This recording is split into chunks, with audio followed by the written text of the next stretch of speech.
Airbnb, como Uber, que foram visões disruptivas, né? Que conseguiram quebrar os paradigmas, mas que a princípio isso no passado era visto de maneira negativa. Só que você percebe que existem rupturas que precisam acontecer na nossa vida para a próxima fase. Eu não consigo passar para a próxima fase se eu não entender aquilo que tem que ficar para trás. É aquela história de Abraão com Ló, né? Depois que Ló foi embora, Deus veio. Aí você lê na Bíblia assim, peraí, tanto tempo sem Deus falar com Abraão, aí quando Ló está indo embora, Deus vem e fala com Abraão. Porque às vezes tem que pessoas ir para Deus vir, né? E às vezes a gente fica meio preocupado com isso, né? Como se a gente quisesse perder pessoas. Não, como se a gente quisesse quebrar estruturas. Não, é que a gente tem que olhar de maneira inteligente, fazer perguntas e perceber o nosso tempo. Vamos conversar sobre isso hoje, amém? 1 Samuel 16:1 é o texto que eu quero compartilhar com vocês.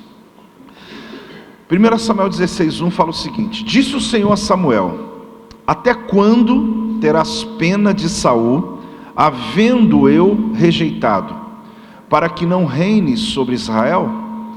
Olha, interessante, deixa eu ver aqui a versão que vocês estão também, está um pouquinho diferente. Eu o rejeite como rei de Israel, enche o chifre com azeite e vá a Belém. Isso eu só, não é corrigir não, mas só trazer o original aqui. Enche o chifre de azeite e vem, não é vá, vem. Porque isso é muito relevante nesse entendimento hoje. Enviar-te-ei a Jessé o belemita, porque dentre seus filhos, mas pode deixar outra, não tem problema não, me provi de um rei. Esse texto aqui, ele fala de um momento muito relevante na história de Israel, porque a gente está terminando um tempo tribal. Se eu descer aqui, vocês me enxergam? Acho que, vamos tentar, vamos ver se não vai mudar nada aqui. Um tempo muito relevante na história de Israel. Se atrapalhar vocês, eu volto. Vamos equalizar aí. Vai dar ruim isso aqui, né? Desculpa então, gente. Vamos lá. Então, um momento muito importante na história de Israel, porque passa o período tribal para um período de reino. Esse período é um período onde havia já acontecido uma mudança em relação ao governo. Saul é o rei de Israel, só que a mentalidade dele ainda é de tribo.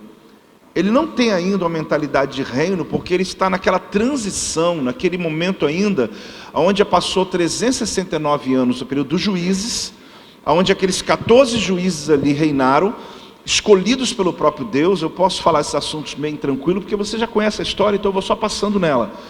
Então o que acontece? Esse período tribal é um período onde você deve lembrar que nenhum juiz reinou sobre as 12 tribos. Débora talvez reinou sobre 7, mas nenhum deles reinou sobre 12 tribos. Então esses juízes que Deus levantou, representam esse período de Josué até Saul, de 369 anos, aonde a gente percebe muitas nuances ali, num período muito importante para a nação de Israel, até que eles querem um rei. Só que Deus levanta um rei baseado na escolha deles, só que a mentalidade de Saul ainda é uma mentalidade tribal. Esse texto me dá um respeito muito grande por ele. Porque pensar quem foi Samuel, quem foi quem?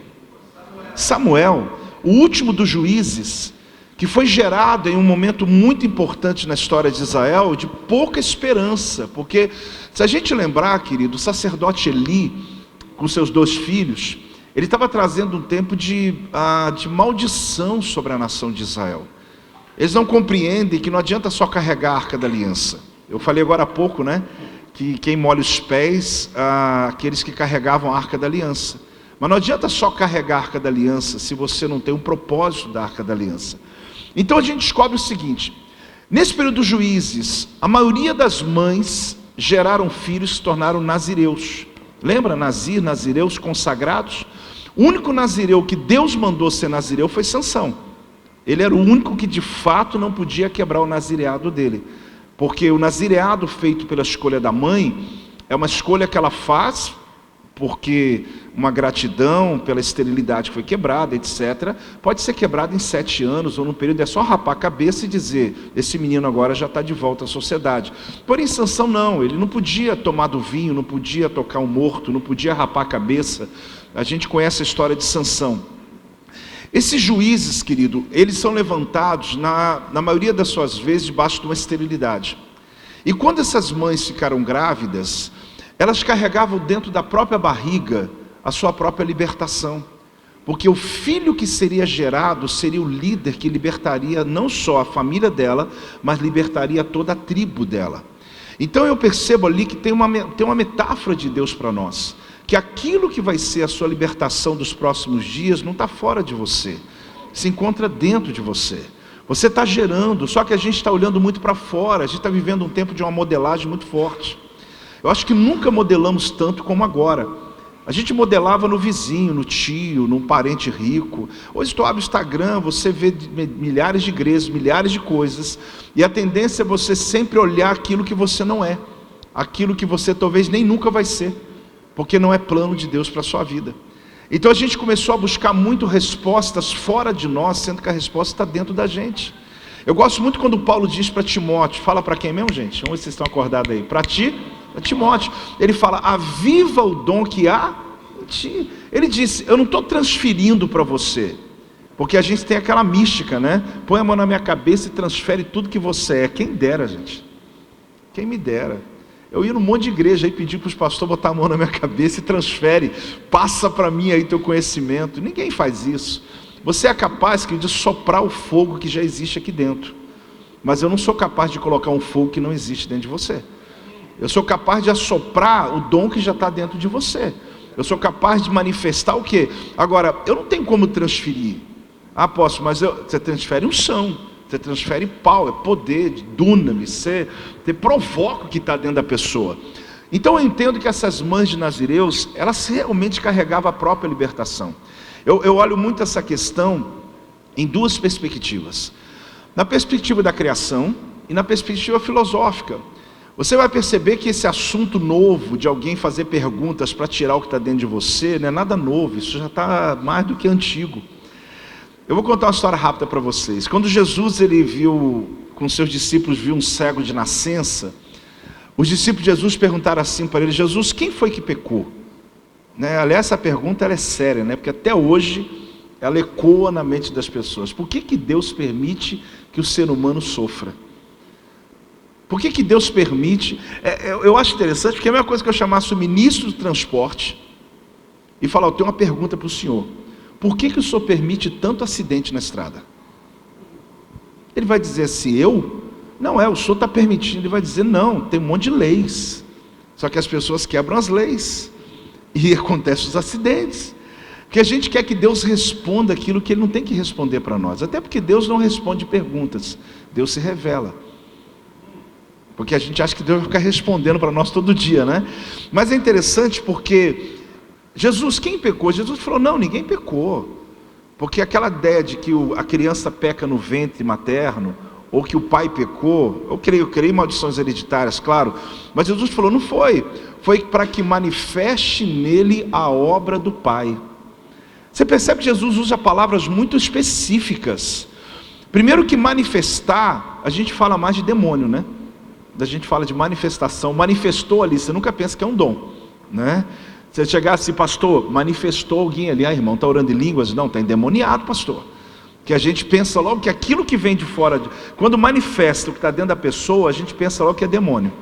Só que não é, gente, tem coisa boa aí dentro também, não é? Pode manifestar frutos do Espírito, pode manifestar coisas boas. Então vamos usar a palavra para maneira boa também. Manifestou ali, poxa, o irmão deu uma oferta ali, manifestou, né? Manifestou uma bondade.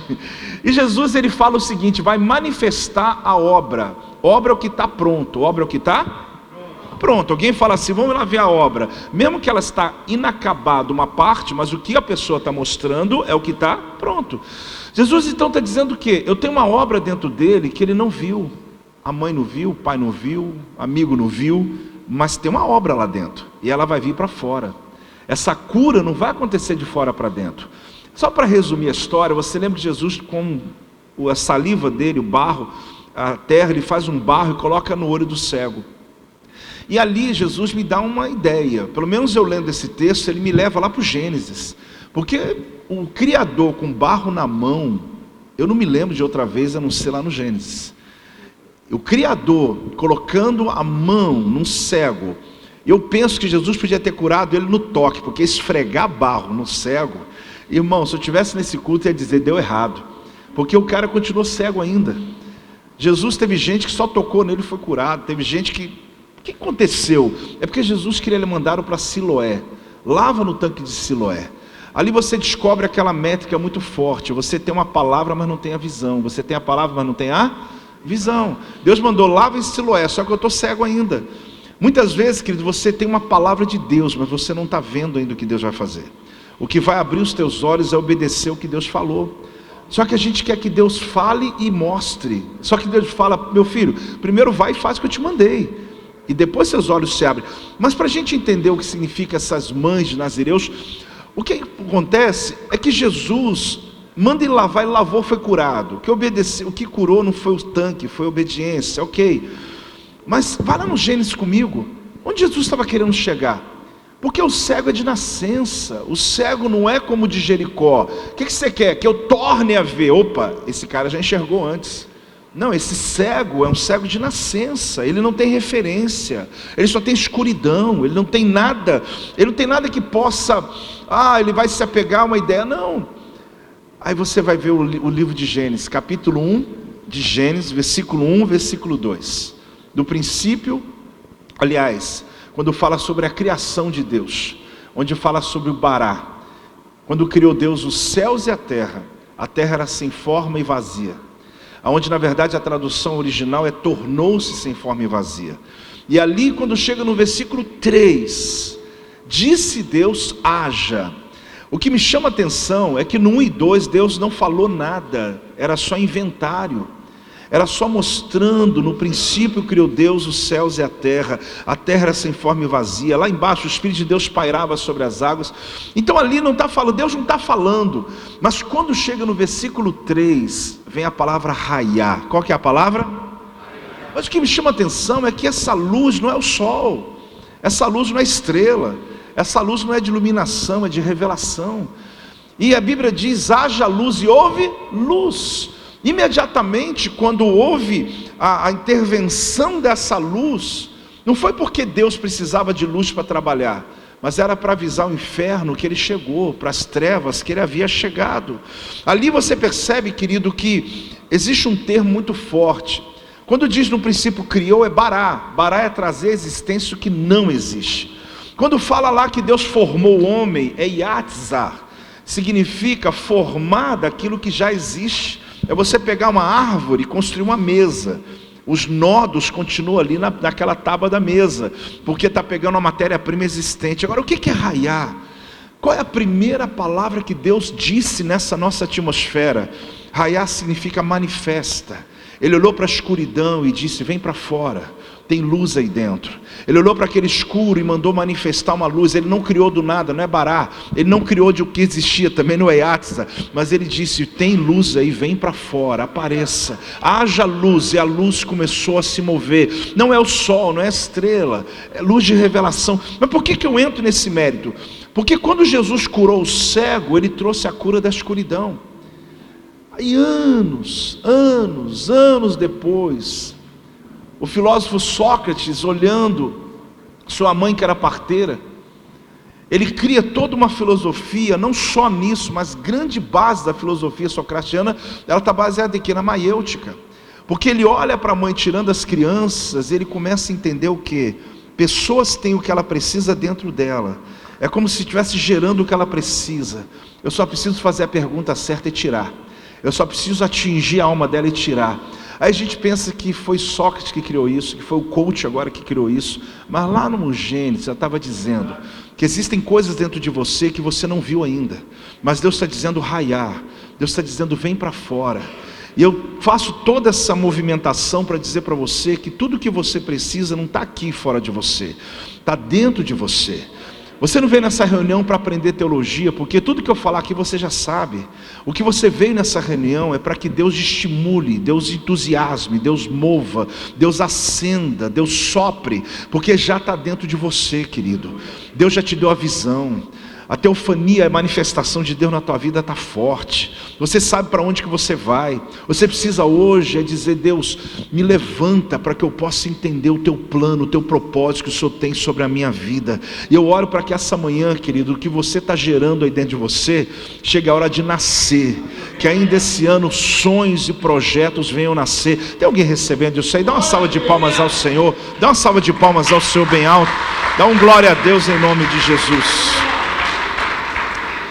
Mas vamos voltar para a história. Ana, ela queria um filho. Ana, ela orava muito por isso. Ela chega a ser comparada a uma pessoa que está embriagada, de tanto que ela clamava por um filho quando ela entrava no tabernáculo. Esse tempo que a gente está falando aqui é o final desses 369 anos, quando a gente está tendo o último nazireu, o último dos juízes que Deus está levantando antes do próximo rei. Só que Ana orou tanto por um filho e Deus não deu. Eu não sei se você teve uma oração assim já. Tu orou tanto por uma coisa e Deus não te deu. E que no futuro você agradeceu a Deus por não ter ouvido a tua oração. Só eu ou não? Eu já tive várias assim. Que eu falei: Deus, obrigado que o Senhor não me ouviu. Porque minha mente não alcançava o teu plano.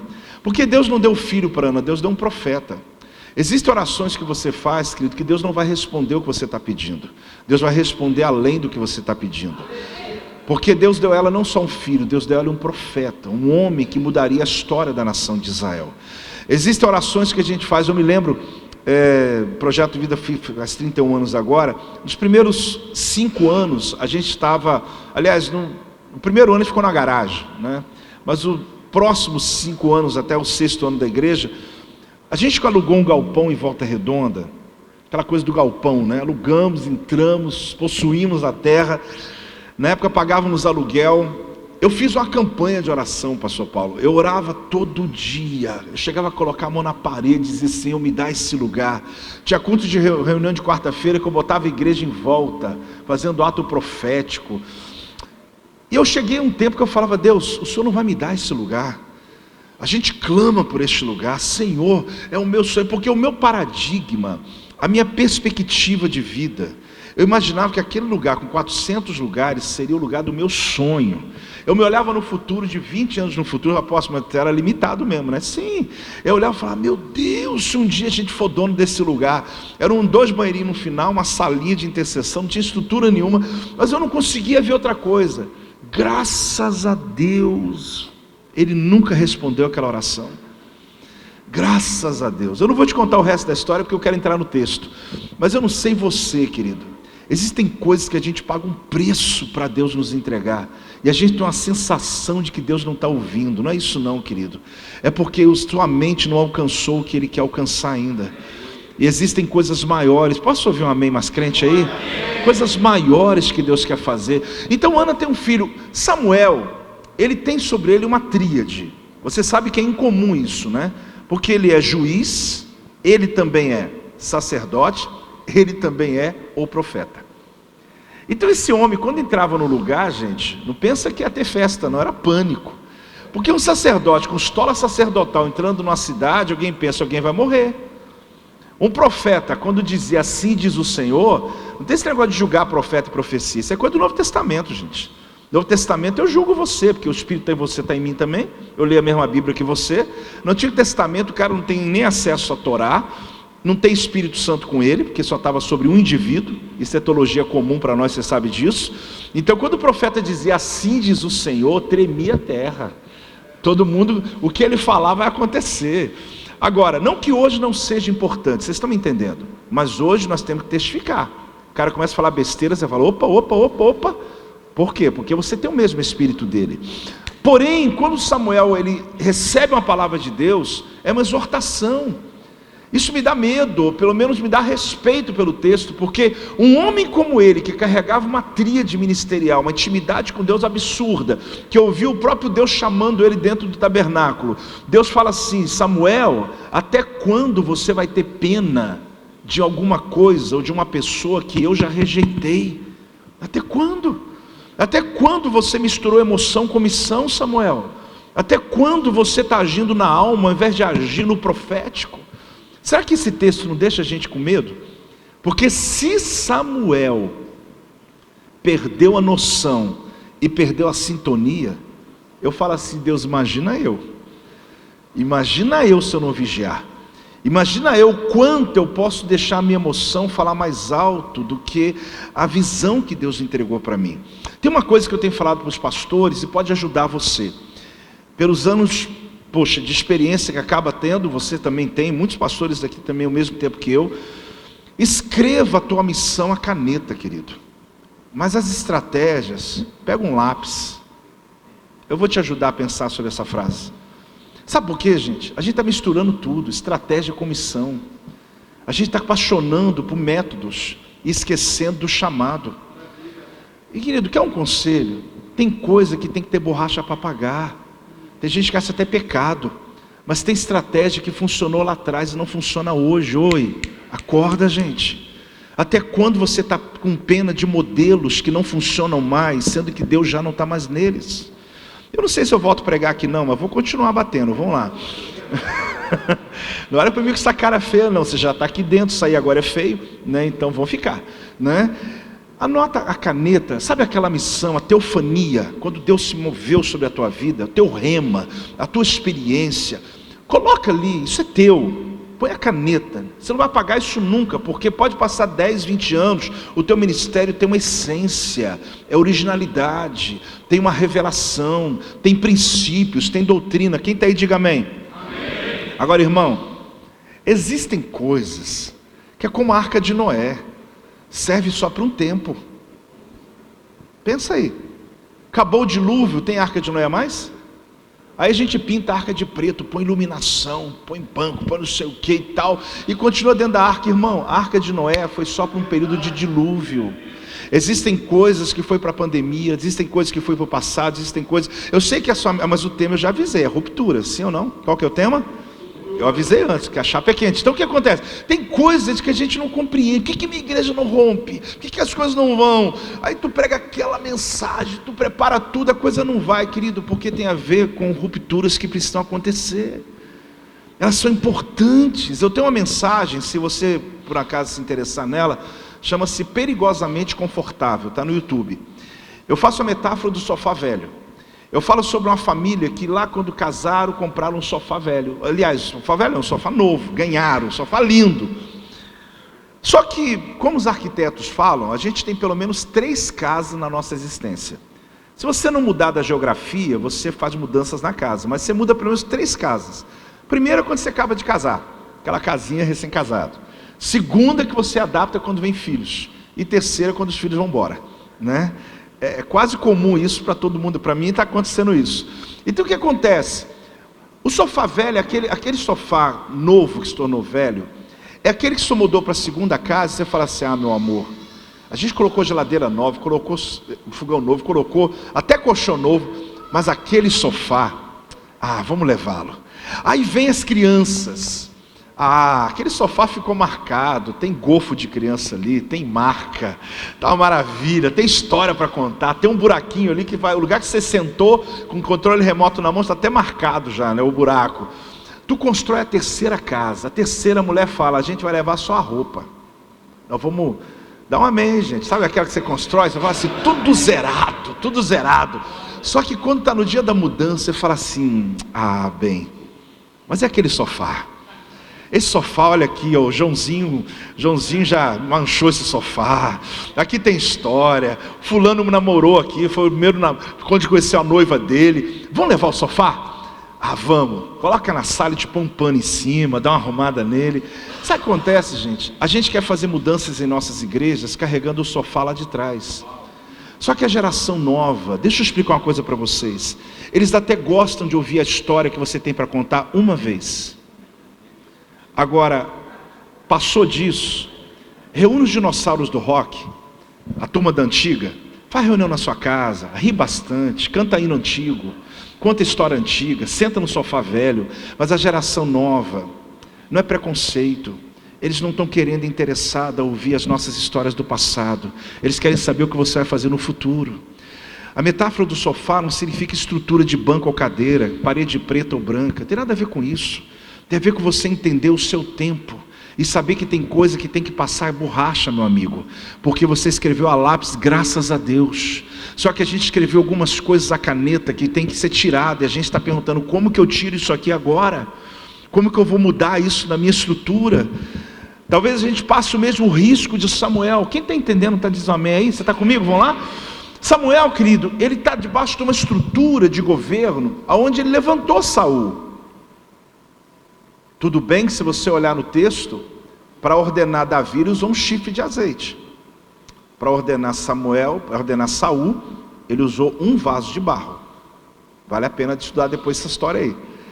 Porque na verdade, ele está fazendo o que o povo pediu. Mas ele levantou o rei. Ele se torna emocionalmente envolvido com o rei. Ele se torna um orientador, um profeta do rei, uma pessoa importante. E de repente Deus está fazendo mudanças e ele não está percebendo. Deus já estava fazendo, ele não está percebendo. A ponto de Deus falar assim: Samuel, acorda, você não está entendendo. Até quando você vai ficar com pena de uma coisa que eu não estou nela mais? Só que a gente tem uma sensação de que Deus está rejeitando Saul. Foi a mesma sensação de Samuel. Ele está pensando em gente, pessoa. Só que a questão ali não é pessoa. Samuel representa um sistema de liderança. Saul representa um sistema de liderança. Não tem nada a ver com o indivíduo. Se eu puder parafrasear, eu diria assim: Samuel, você não está entendendo. Eu amo Saul mais do que você. Não pense que eu não estou amando Saul. Só que eu estou fazendo coisa nova. E você não está entendendo o que eu estou para fazer. Esse sistema de liderança tribal acaba. Eu estou levantando um novo rei sobre Israel. Uma ruptura, gente, estava acontecendo. Deixa eu consolidar melhor para você entender o que está acontecendo aqui. Na cultura de Israel, quando o próximo rei que vai ser levantado, ele for da mesma família sanguínea, da mesma tribo do rei vigente, quem vai fazer o ritual de mudança, de transição, é sacerdote. Ele vai pegar o chifre de azeite e vai ungir o próximo rei. Mas quando o próximo rei de Israel for de uma outra família, de outro sangue, de outra tribo, esquece, sacerdote não, tem que ser profeta. Porque está falando de uma ruptura que envolve outra tribo, outra família. Quem está aí? Então o que está acontecendo aqui? Quando Deus chama Samuel, Samuel é juiz, ele é sacerdote e ele é profeta. Ele tem a capa do juiz, ele tem a estola sacerdotal com as 12 pedras, mas ele também tem o chifre do profeta. Ele tem um chifre de azeite. Aí quando Deus diz assim: Samuel, enche o chifre de azeite e vem, ele disse assim: põe estola sacerdotal? Não. Bota o peitoral, porque você sabe que se o sumo sacerdote se apresentar numa chamada de Deus sem o peitoral, ele morre. Só uma parte, por isso que Arão teve que tirar a roupa para poder Deus matar ele. Vou voltar lá um pouquinho. Por que Deus mandou Arão ficar nu para poder tirar a vida dele? Porque Deus não toca enquanto ele tem um peitoral nele, porque o peitoral é o propósito de vida dele. Você é imortal até que você cumpra o teu propósito. Nem Deus poderia matar Arão enquanto ele fosse vestido do peitoral. Tira o peitoral, porque eu preciso remover. Acabou o seu tempo. Mas vamos voltar para cá. Samuel, Deus não falou para ele: põe o peitoral, põe a sua roupa de juiz. Não. Pega o chifre de azeite e vem. Por que eu parei ali naquela versão ali e trouxe o entendimento do vem? Porque não é vá, é vem. No original você vai perceber que Deus está dizendo: vem, porque eu já me provi. Para os curiosos, a palavra provi ali é raá. Raá é ver. Então Deus está dizendo: vem, porque eu já estou vendo, rei. Vem, porque eu já estou fazendo algo. Vem, porque você está no lugar que você não está vendo o que eu estou vendo. Se você chegar onde eu estou, você vai enxergar do jeito que eu enxergo também. E aquele era o momento que Samuel precisava fazer uma ruptura na vida dele, porque ele estava emocionalmente envolvido com o rei vigente. Ele não queria ter aquela conversa difícil, aquela que Natã teve com Davi, lembra? Que Natã começa a contar uma história da ovelhinha, que veio um viajante na casa de um homem muito rico, e esse homem tinha tantas ovelhas, E o outro era pobre, só tinha uma ovelha que dormia dentro de casa, que era cuidada por ele. Aí Natan fala assim, você vê, né? Aquele rico, quando tinha lá o amigo, o viajante, ele não quis matar uma ovelha dele. Ele pegou a ovelha do mais pobre, matou a ovelha do mais pobre para poder fazer o almoço do dia. Davi falou, tem que matar esse homem. Tem que matar, ele tem que devolver 4 vezes mais. O que o profeta Natan falou? Esse homem é você, meu amigo. Essa conversa difícil que Natan teve com Davi, é uma conversa difícil que às vezes nós não queremos ter na nossa vida. Existe uma coisa muito relevante, querido, para você que quer romper e crescer na tua vida. Além das estratégias, que tem aí várias para a gente, os modelos, enfim. Se você quer crescer, aprenda uma coisa. Existe uma distância onde você está e onde você deveria estar, que é definido pelas conversas difíceis que você deixou de ter. Porque no ministério tem confronto. Eu achei que não precisava, gente. Nós começamos uma comunidade em Volta Redonda. Silvia, conheci ela no seminário. Mas antes dela ser pastora, ela não está aqui, eu posso falar, toda hippie, né?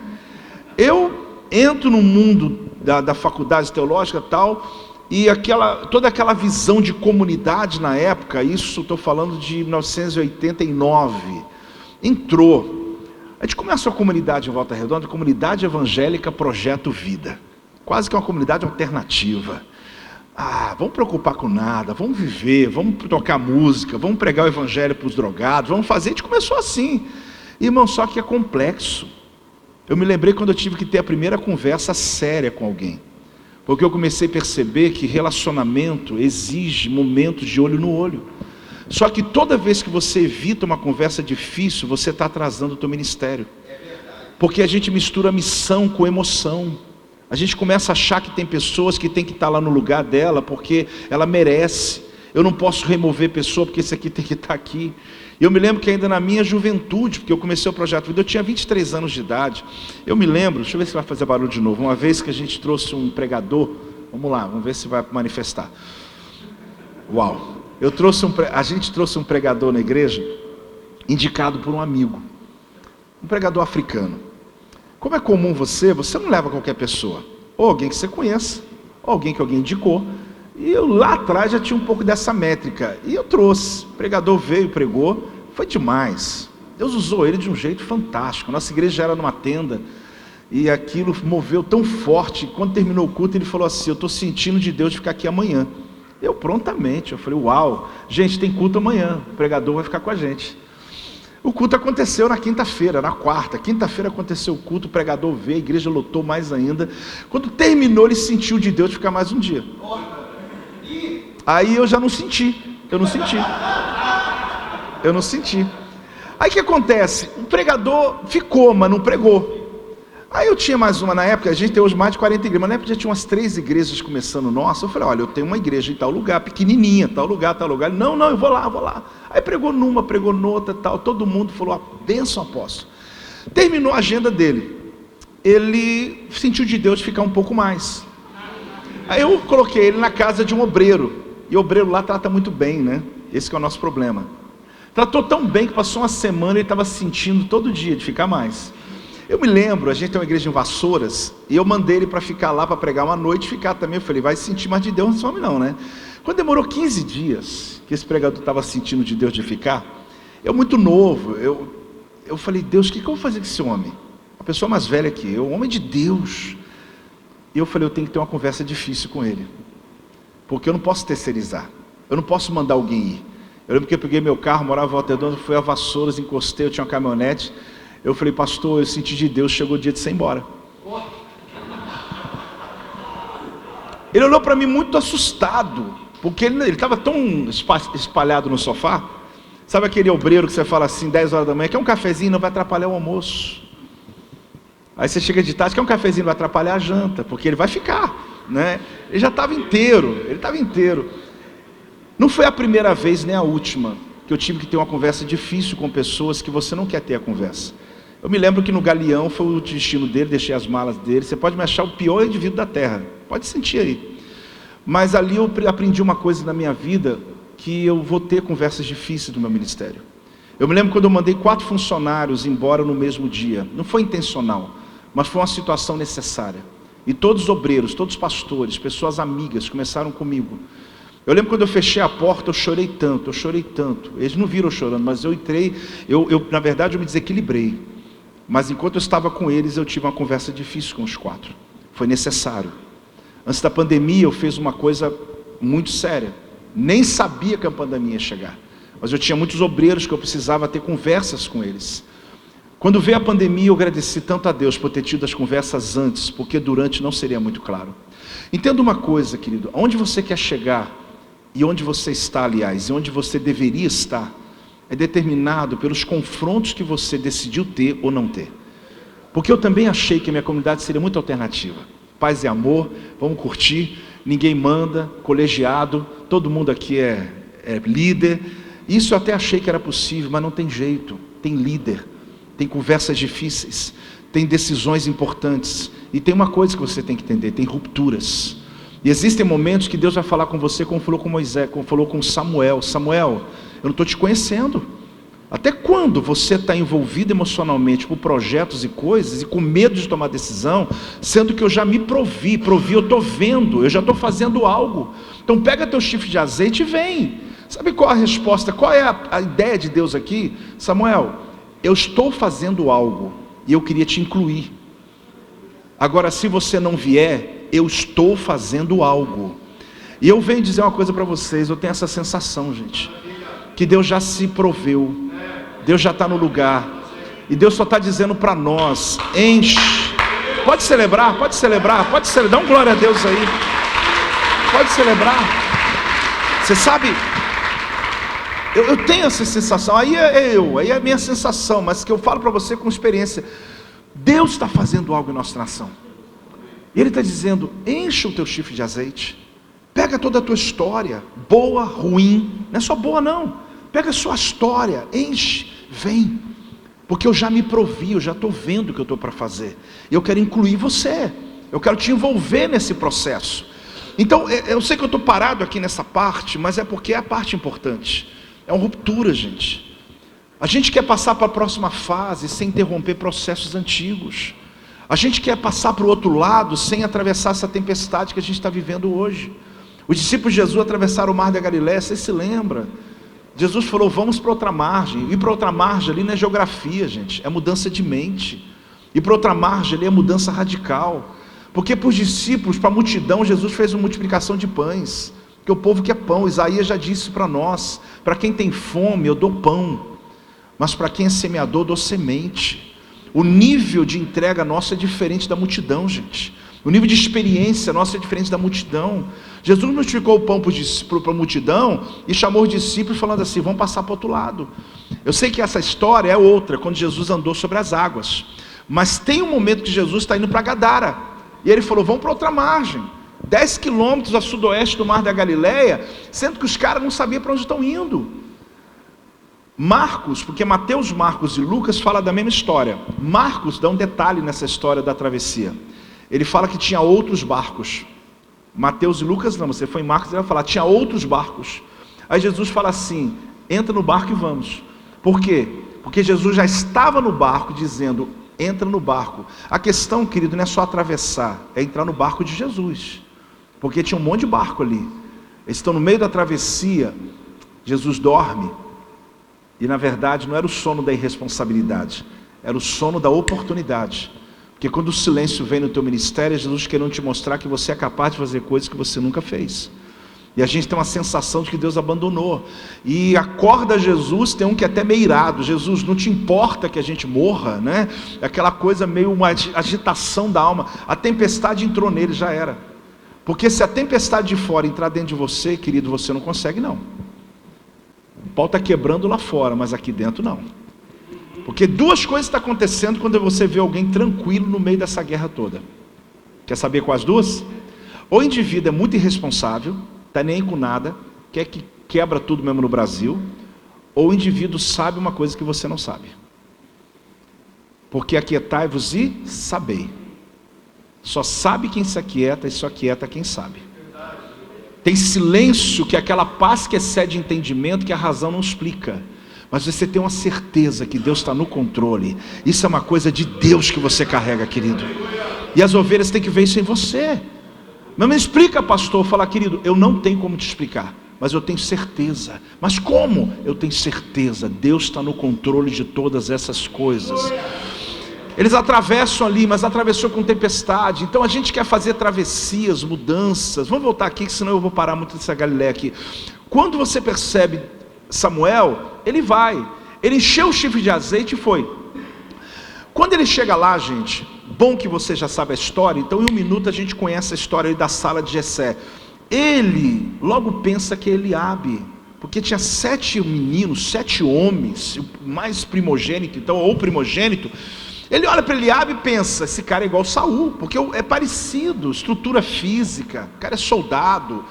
Ele pensou que Deus estava trocando só 6 por meia dúzia. Não, é ruptura, gente, é ruptura.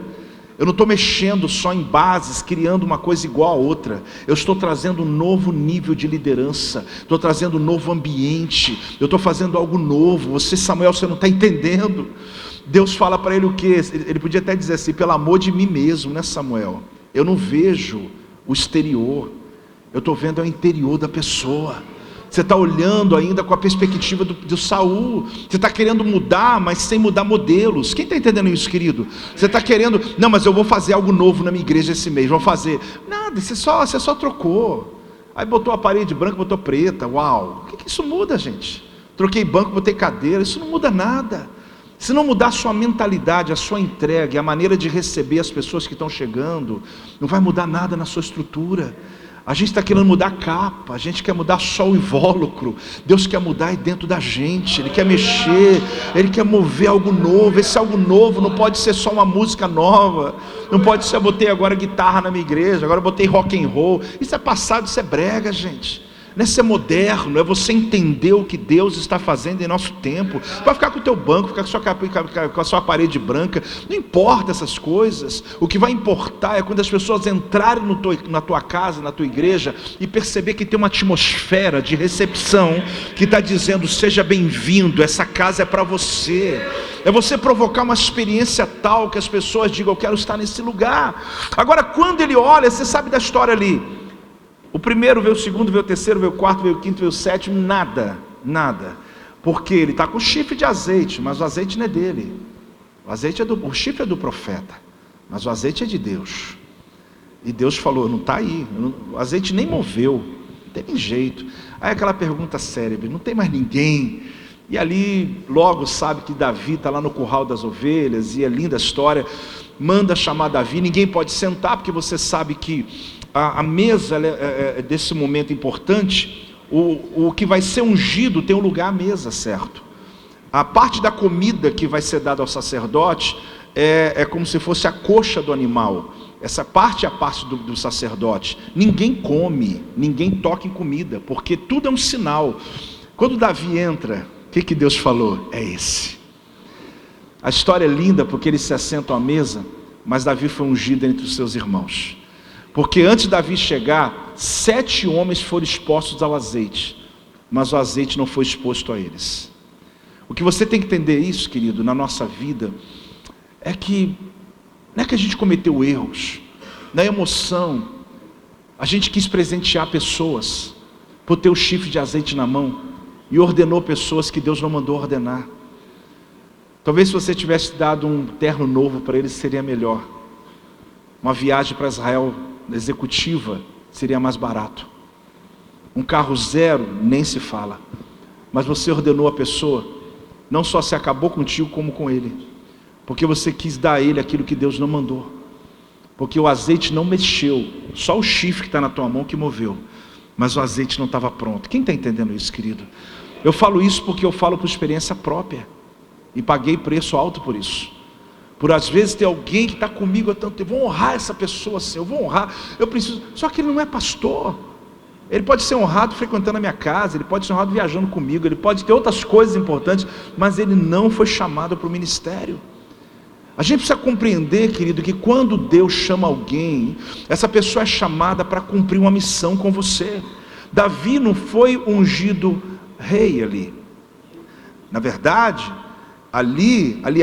Davi foi ungido rei, não coroado rei, porque quem estuda a história, você sabe que Saul ainda reinou 13 anos, Davi foi se tornar rei de Israel só 20 anos depois, porque primeiro ele foi rei em Hebrom, quando tinha 30 anos de idade, com 37 se torna rei sobre todo Israel. Então você sabe que ali ele foi ungido rei, mas não coroado. Você já viu que tem gente que a gente unge ele pastor hoje, ele pensa que já virou rei, né? Ele dá aquela olhadinha pro obreiro, pro diácono, e fala assim, pega minha bolsa ali, né? Mas não é só pegar não, dá aquela moral, pega ali por favor, né? Porque ele não sabe que ele foi ungido para servir e não ungido para reinar. E a gente tem uma geração que se perdeu um pouco nessa história. A gente precisa dar uma parada nisso, porque esse novo, olha irmãos, esse novo momento que a igreja está vivendo, não é que não vamos ordenar, por favor, não é que não vamos reconhecer, mas o que mais importa não é posição, é unção. Você vai ver muito nome sem PR, sem apóstolo, sem bispo, sem nada, que Deus decidiu usar. E pasme, não adianta ficar com raiva não, porque Deus decidiu usar. E no seu rebanho você vai perceber uma coisa: Jessé tinha um rei dentro de casa e não sabia, gente. Não sabia que tinha um rei dentro de casa. Você sabe o que está acontecendo com a gente? A gente está procurando os reis fora de casa. Só que o rei está lá na tua equipe, querido. Seu príncipe está lá nos teus músicos. A gente está olhando tanto para fora, que a gente está se modelando tanto fora e não percebendo o presente que está dentro da nossa própria casa. Existem pessoas do teu lado que são campeões, e alguns ainda não são ainda, porque está faltando uma regência que os posicione. Porque o povo é o mesmo, o que muda é a regência. Vamos a um exemplo rápido? Deixa eu ver meu tempo aqui, eu acho que estou no tempo. Vamos a um exemplo rápido? Quando o povo está no vale de Elá, vendo Golias vindo contra eles, o exército está dizendo o quê? A gente não pode. Ainda mais que tinha um calculista ali chamado Eliabe. O cara era bom, hein? Porque o cara calcular de longe o tamanho do indivíduo, altura, peso da arma, peso da armadura, como Eliabe deu relatório para Davi, lembra disso? Ele vai dizendo sobre os detalhes de Golias, porque Eliabe, ele representa um grupo chamado não ungido. Isso não é nenhum problema, até porque a gente precisa deles. São pessoas que falam assim, pastor, fiz o cálculo aqui, não dá para comprar esse terreno não, pastor. Nem se o senhor fizer campanha o ano inteiro, não dá, pastor. Aí você chamou Eliabe, ele fez o cálculo, você precisa dele, até para você saber o tamanho do problema. Aí tu fala, Eliabe, tem uma próxima reunião, não precisa vir não. Aí tu chama outro grupo, aqueles malucos mesmo, os ungidos, que fala assim, pastor, a gente já matou um leão, a gente já matou um urso. Eles são meio irresponsáveis. Alguns até pulam do barco quando depois o negócio pesa.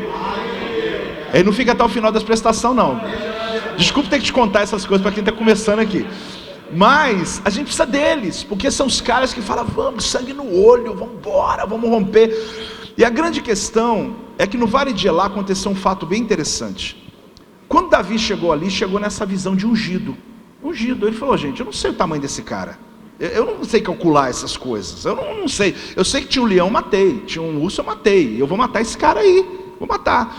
Quando Davi mata Golias, o que me chama a atenção? Ele corta a cabeça e levanta. Você sabe o que está acontecendo com essa turma medrosa aqui? A equipe é a mesma, gente. A equipe é a mesma. A mesma que está 40 dias passando vergonha, dizendo que não dá. Só que mudou só a regência. Então cuidado, querido, quando você fala da tua equipe. Porque às vezes o problema não está na equipe. Bati duro agora, né? Desculpa aí. Depois a gente serve um chazinho para vocês de quebra aí. O problema está na regência. Porque muda a regência com a mesma equipe, sabe o que a gente fala depois? Nada, isso é fogo de palha, isso aí não se quer saber de nada não. Cuidado, gente. Porque às vezes as pessoas são as mesmas, só precisa de alguém que diga vai acontecer. Porque olha bem, quando eles viram a cabeça na mão de Davi, o que eles fizeram? A mesma equipe desceu com sangue no olho e partiu para cima, para as 5 cidades filisteias, porque ali são 5 pedras para 5 gigantes, tá gente? Isso é outra conversa de outro dia, não era só Golias. Ninguém trabalha sozinho ali, Ascalon, Asdod, Eclon, esse pessoal trabalha só junto. Então ali, eles descem com sangue no olho, para dizer, a gente vai vencer agora. Só que é o mesmo povo, gente, que está aqui acuado. Só que quando um líder novo chegou e disse, a gente pode, está vendo aqui na minha mão? O pessoal partiu para cima. Deus te deu uma equipe extraordinária. Essas pessoas precisam ver a cabeça do gigante na tua mão. E eles vão começar a fazer coisas que eles nunca imaginaram que podem fazer. que nunca imaginaram que pudesse realizar.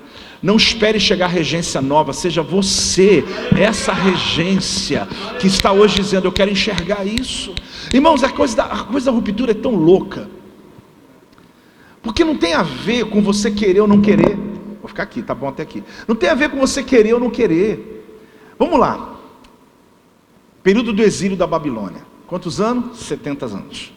Essa turma começa a sair o primeiro grupo, 50 mil judeus, quando Ciro assina o contrato ali, a libertação deles, que a história é linda, né? Isaías fala de Ciro, gente, 150 anos antes de Ciro existir. Negócio doido, né? Ele chama Ciro meu ungido, gente. Isaías 45, é isso? Isaías 45. Ciro meu ungido. Estuda isso aí depois em casa. Sabe quanto tempo antes ele falou essa frase, Ciro meu ungido? Nem o avô de Ciro estava vivo ainda. Mas ele já tinha um nome que seria Ciro, que ia libertar o povo. Antes de chegar ao exílio, Deus já tinha um nome do homem que ia assinar o decreto para libertar. Antes de você começar o que está começando hoje, Deus já mandou um libertador, já mandou o decreto de libertação. Só que 50 mil judeus voltam, um monte de gente fica. Porque o problema é voltar para casa, mais de 1000 quilômetros, gente, com tanta dificuldade. O povo não volta, vem Zorobabel, vem Esdras, vem Zacarias, vem Caimás, Neemias, vem essa turma toda. O próprio Isaías profetizando antes, no 40, dizendo que se voltar para casa, os caminhos serão aplanados. Deus fazendo uma facilidade: se voltar para casa, eu vou destruir todo o caminho, vou endireitar caminho. Mas o povo não queria voltar. A grande questão é que quando eles começam a reconstruir o templo, muro, primeiro o pessoal construiu casa, tal, aí vem Ageu e fala: vocês estão com essas casas apaineladas e o meu templo está arruinado, seu bolso vai ficar igual com saquitel furado, você vai botar dinheiro, o dinheiro vai embora, porque você esqueceu da minha casa. Quando eles começam a colocar o fundamento, as colunas do templo, sabe o que a Bíblia diz? Que os jovens, eles gritavam de tanta alegria, que dava para ouvir nos arraiais de longe, mas que os anciãos e sacerdotes choravam de tanta angústia, que dava para ouvir de longe. Assim como a alegria de uns era o choro de outros. Por quê? O texto diz: porque eles olhavam para o fundamento novo e enxergavam o fundamento antigo. O negócio é forte, gente, porque a sua mente não trabalha pelo que você vê, trabalha pelo que você projeta. A grande questão é essa. Você ouve essa palavra hoje e fala assim: oh Deus, eu vou reunir minha liderança, eu vou fazer alguma coisa, eu vou pensar, eu vou mudar. Só que é mais forte do que a gente. Às vezes você quer fazer mudanças que a tua mentalidade, chamada na filosofia cosmovisão, ela está toda formatada. Quando a Bíblia fala transformai-vos, gente, aquilo ali é radical. É uma mudança que Deus quer fazer dentro de nós. E eu nem tenho intenção de chegar aqui hoje e fazer uma mudança numa mensagem, mas eu quero pelo menos colocar uma semente dentro de você, de que você saia daqui hoje dizendo: meu Deus, não se trata de ser moderno, não se trata de estar na frente, não se trata de ser a maior igreja do Brasil, não se trata nada disso. Se trata da minha vida fazer sentido, eu cumprir a minha missão, eu entender o meu tempo. Não se trata de uau, você agora é instagramável, você, pessoas vão me seguir. Não para com essa bobeira, gente. Se trata de eu cumprir o meu propósito. Eles olhavam o fundamento novo, olha bem, enxergavam o antigo e chorava, porque eles que viram o templo de Salomão, vendo o templo novo, eles ficavam olhando assim: mas não é isso, mas não é mesmo. A glória da segunda casa ou da última é maior do que a glória da primeira, porque não tem a ver com ouro, tem a ver com a presença. A primeira casa, o máximo que entrou foi lindo demais, foi a fumaça da glória. A segunda casa, o próprio Cristo pisou dentro dela, querido, pessoalmente. A glória não se trata de ouro, se trata da presença de Deus ali dentro. Só que os caras não entendiam isso. É culpa deles, é culpa da geração que não quer mudar. Não, nós queremos, só que às vezes não conseguimos ver.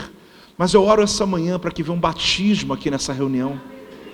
Seja qual for tua denominação, tua igreja, tua história, não importa, mas que venha um batismo de renovo sobre a tua vida, que quando você olhar, Você vai enxergar estratégias de Deus, que não tem a ver só com formações que você tem, de coach, etc, etc, mas tem a ver com a visão espiritual, que Deus está te dando sobre essa geração que a gente está vivendo. O mundo virou, gente, pelo amor de Deus, 23 está batendo na porta, dependente dessa coisa da política, estamos em esperança, e vamos continuar na esperança, mas a igreja é a última resposta que tem de Deus nessa terra. Você não pode esmorecer, é você que carrega a autoridade de mudança e transformação. Mas a gente fechar o ciclo aqui, ele é ungido, o Espírito de Deus vem sobre ele, Saul fica endemoniado, lembra? Simples, não é? Porque se fosse hoje, o Espírito de Deus passa sobre a tua vida, mas não sai de mim. Eu ordeno uma pessoa pastor aqui, ele continua cheio de Deus, eu também cheio de Deus. Só que o Espírito saiu lá do rei. Por quê? Porque o Espírito Santo não ficava sobre todos, ficava sobre aquele que tinha autoridade. Esse homem cheio de baixa estima, esse Saul cheio de problemas na alma, cheio de coisas, que o Espírito que estava sobre ele o mantinha forte, saiu. Isso mostra que a gente precisa do Espírito Santo, gente. Ai de nós se não fosse ele. Ele fica totalmente oprimido. A teologia, como é que é? Demoniado? Sei lá, oprimido, obcecado, demoniado, ficou mal. Davi recebe uma notícia, né? Porque enquanto você está no curral, teu nome está sendo lembrado lá no palácio. E aí, Davi foi lá. Os irmãos se lembram que Davi, estou encurtando a história, ele foi tocar no palácio. Eu sou músico e por muito tempo eu tinha uma ingenuidade de que se eu conseguisse saber qual é a partitura, ou qual era aquela música de ouvido que Deus me desse algum dia, eu ia arrebentar. Eu ia fazer um culto à tarde lá na minha igreja de libertação, ia pegar meu violão e tocar a mesma melodia, os demônios iam sair tudo assim, olha, eu falei, uau! Mas Deus nunca me revelou, Deus nunca me deu a partitura, Deus nunca me deu a harmonia, Deus não me deu nada disso. A grande verdade é que não se trata da música que Davi tocava, se trata que se Eliabe era não ungido, se Davi é ungido, quem que é Saul? Ex-ungido, aquele que um dia teve o Espírito de Deus nele, querido, e que ele está oprimido porque aquilo que está aqui, estava ali. E quando Davi está tocando a harpa dele, não se trata da música que ele toca, mas se trata da presença que ele carregava. Tem muitos ex-ungidos, não se sinta melhor do que eles, por favor. Mas tem muitos ex-ungidos, não se sinta maior do que eles, por favor. Mas que eles não voltaram desde a pandemia, alguns não suportaram. Eu pastorei pastores há algum tempo já, e pastores fecharam igrejas, alguns irmãos largaram tudo, a coisa infelizmente não foi boa para alguns, não me sinto melhor que eles, mas eu sei que quando se aproximam, às vezes eu não preciso falar nada, eles têm saudade do mesmo Espírito, têm saudade da autoridade, têm saudade do que viveram um dia, são ex-ungidos que um dia foram usados por Deus e hoje não carrega mais a unção. Ex-ungido só faz uma coisa, pega dardo e quer atingir os ungidos dessa geração. Eu peço uma coisa a Deus, que eu passe nessa terra nunca ser um ex-ungido.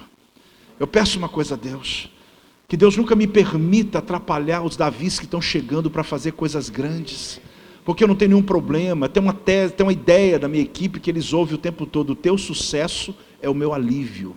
Fala para o irmão da mesa aí, teu sucesso é o meu alívio. Acredita nisso, teu sucesso é o meu alívio. Não tenha problema com o sucesso alheio, querido. Até porque se você comprar um barco, você vai me emprestar para usar. Eu não vou ter inveja do teu barco. Eu vou ficar feliz que você vai me emprestar. Se você viajou, querido, e colocou um obreiro para pregar, e chegou o primeiro irmão, encontrou você e falou assim, apóstolo, pastor, o teu colocou aquele menino, o menino arrebentou. O que você tem no coração? O sucesso dele é o meu alívio. E não ficar dizendo, eu vou derrubar esse cara, eu vou tirar ele, não, sabe o que vai me dar alegria? Já posso viajar de novo. Só que a gente não compreende, querido, que quando Deus levanta alguém, não se sinta, não seja um ex-ungido, porque ex-ungido é muito crítico, e tem muito conhecimento, tem muito argumento, você entendeu? Só que a gente não precisa disso. Deus vai levantar Davis no teu ministério, pessoas que não vão substituir você é insubstituível, querido, mas que vão agregar valores sobre a tua casa, sobre o teu ministério. Davi foi lá e tocou. Qual a proposta de Saul? Saul falou para ele assim, Davi, vem morar aqui, Davi, vem trabalhar aqui, Davi, vem ficar comigo aqui. Ah, querido, tem um texto na Bíblia que diz assim, que Davi ia no palácio, e voltava para casa, para o curral, lá para a casa do teu pai. Eu leio depois no final, está ali no meu iPad.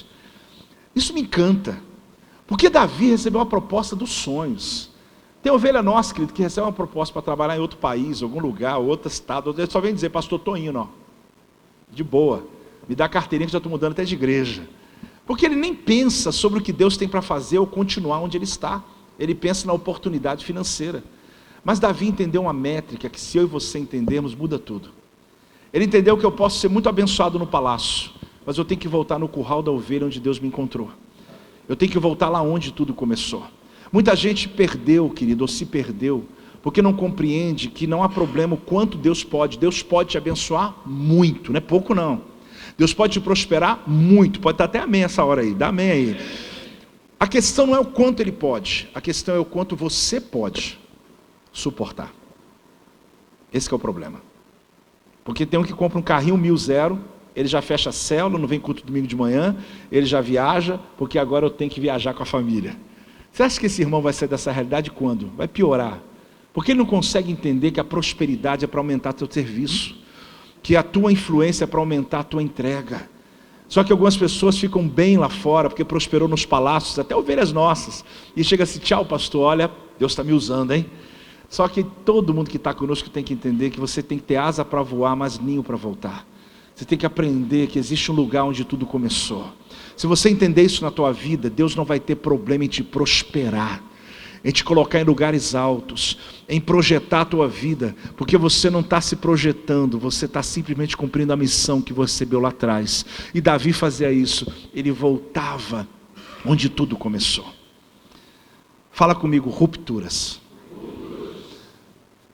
Essa é uma história, querido, que faz a gente pensar, seja você como Samuel, seja você como Davi, mas que você precisa olhar a tua vida e pensar, meu Deus, o que eu preciso mudar? Não se trata de coisas estéticas, não se trata de coisas fora de mim, tem que mexer aqui dentro da gente. Eu acredito num tempo, querido, de muito crescimento que está acontecendo na igreja do Brasil. Eu acredito num tempo de uma velocidade extraordinária nos próximos meses e para frente do nosso tempo. Eu acredito que o meu tempo e o teu tempo não passou. Isso é uma voz que está roubando a tua unção, dizendo que teu tempo passou e a nova geração vai chegar. A nova geração vai chegar. E nós estamos fazendo o que tem que ser feito para abrir caminho para eles. Nós estamos molhando o pé para eles passar de pé enxuto. Nós estamos passando o bastão para eles quando for necessário, porque a sucessão é necessária aos ministérios. Mas entenda uma coisa, a voz profética que Deus te deu, ela não se apagou. Deus tem sonhos que ainda não se cumpriram. E Deus veio essa manhã para nos dar a oportunidade de fazer rupturas importantes e necessárias, para que você possa deixar essa bagagem aqui e entrar nesse ambiente novo que o Espírito Santo quer nos conduzir, querido, não só por uma inteligência natural, mas por essa presença e revelação que Ele trouxe sobre a tua vida. Quem recebe essa palavra, dá uma salva de palmas ao Senhor. Dá um glória a Deus aí em nome de Jesus.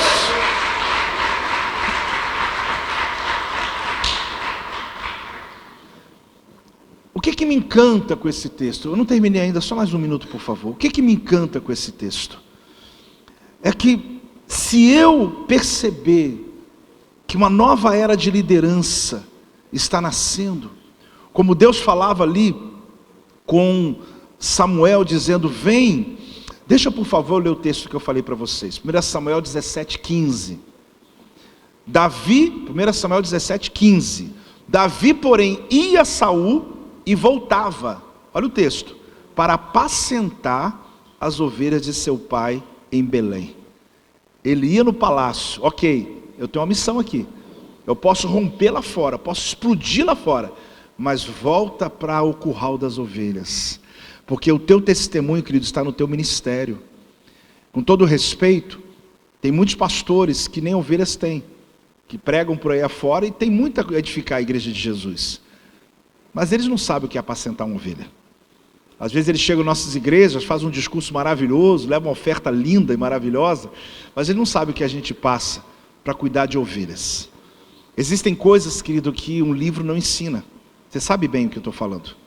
Que um Instagram, que um copia e cola do Google, falar frases bonitas, isso não resolve. Deus quer manter a tua origem, porque é ali que vem o teu alimento, é ali que vem a tua autoridade, é no meio das ovelhas. Deus pode fazer coisas grandes e vai fazer, porque Deus precisa de gente influente nesse próximo ano. É um ano de muita influência. Deus vai pegar pessoas, se não quiser não tem problema, mas se quiser diz amém, eu não sei o que você quer aí. Porque a influência eu sei também que quando Deus quer aumentar a tua influência, aumenta a resistência, então tem gente que não quer. Mas vai ter muita influência, Deus quer te dar influência no teu ministério, como igreja, como pessoa. Mas entenda isso, essa medida, ela é lhe dada quando você compreende que o propósito de Deus é que você não perca a origem de quem você é. Eu desligo aqui já, e um dia numa conferência como essa, colocaram alguns sofás no altar, e com umas 5, 6 pastores, ou aliás, 4, 5 pastores, fizeram uma pergunta: o que você acha que é primordial para uma igreja manter o crescimento e continuar crescendo? Pergunta difícil, porque a gente tem que ter 2 horas para responder uma coisa dessa, falando de estratégia, falando do que pode, não pode. E eu falei, o que eu falo? Eu falei, olha, originalidade. Se eu puder dizer uma coisa importante para um líder manter, para que a sua igreja rompa, chama-se originalidade. Não queira se parecer com ninguém, pareça com você mesmo, mas seja a melhor versão de si mesmo. Seja alguém que realmente tem uma visão que Deus lhe entregou, e essa visão vai resgatar a tua cidade, vai resgatar a tua casa, resgatar a tua família.